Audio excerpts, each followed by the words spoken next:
For all the people that you've seen have successful long-term relationships, what is the thing that you see them do extremely well versus, they forgive each other, they forgive the emotion. Now the emotion is going to keep you in the past, right? So they have to be able to forgive. What happens if we don't forgive something that our partner or in a relationship does? If it hurts us, or they said something or they did something, maybe it was really bad or just... If you can't forgive, you'll never have love. Wow. The love that we withhold is the pain that we experience lifetime after lifetime. You know, it's how it is. Say it again. The love that we withhold is the pain that we experience lifetime after lifetime. Oh, man. And then when we master our emotions, we master our creations. So that's a creation. And you have to overcome the memory and the emotion. And when you do, you belong to the future instead of the past. Oh, man. So otherwise, well, that's a perfect explanation of karma. You live by that emotion is going to drive a certain behavior and cause you to think a certain way, and you're on the wheel.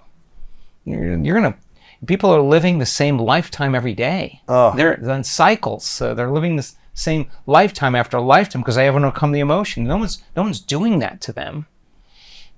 The soul can't go to the future. Can't go if it's stuck in the emotion of the past. Oh. So the soul has to overcome the event by overcoming the emotion. Forget what happened. You'll never hear me say to anybody, tell me your story.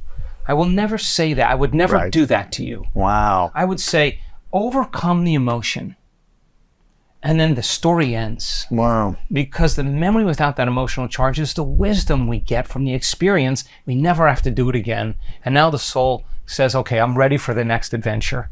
Okay, so I was betrayed. Okay, I learned the lesson. I did this, I did that. Okay, I got it. But we discovered that when people analyze their life within some disturbing emotion, they make their brain worse 100% of the time. Holy cow. Because you're thinking in the past, the answer is not there. Overcome the emotion. Actually, the thinking about it makes the brain worse. It drives them into higher states of arousal. Overcome the emotion, you have the answer to your own question. It's because it's not in the known. It's not in the past. You got to get beyond it. So I say to people, when they ask me questions, just 7 days, just cross the river. You're going to have the answers to your own questions. There's going to be no better life coach for you than you. Right. Get over this. Right. So then the person who shows up worthy in their life, person who's happy because they're making themselves happy, that's such an unknown for everybody that they've just left and showed back up in their life, or they usually complain with. They're like, oh my God, this person's joined the cult. Oh my God, this person seems way too happy, and they're happy without me, you know? And really it's just an energy that the person has broken out of the chains. They freed themselves from the chains of the past, right?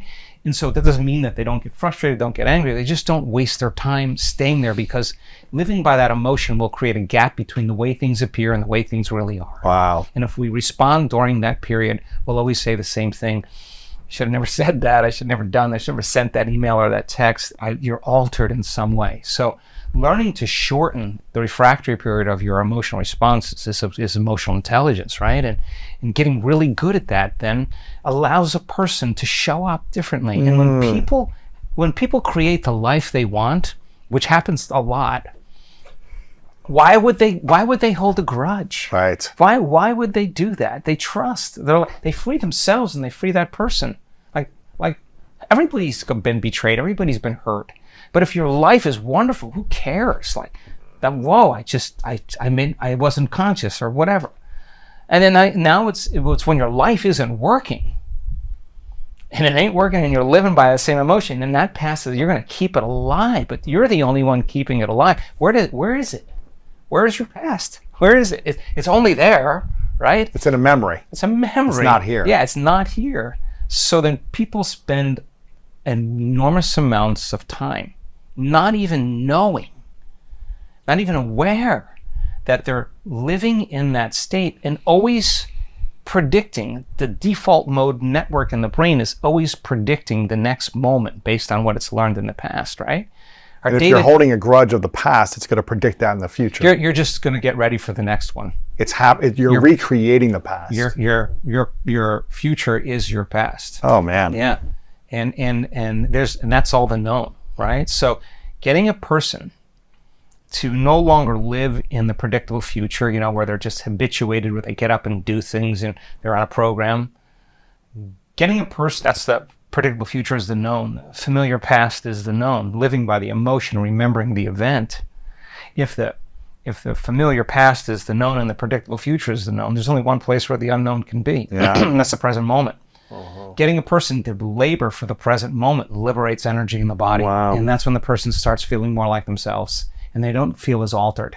And so you overcome the emotion of resentment. Just use this as an example. Yes. By sitting in the fire for a week and just facing off with it and just working with your body and retraining it to a new mind. I guarantee you that when you see your ex, you'll see a part of you used to be that you no longer are, and you'll have nothing but compassion and love for her. Oh. And you'll be like, wow, I get it. I totally get it. It's no longer the past anymore. You're not connected to it any longer. And you free that person and your relationship changes and something shifts. And she's seeing you differently because you're showing up differently. And it's not anything you're saying, you're not lecturing them. They're just not showing up as the memory they had of you, and that allows them to be different. And that's a great service.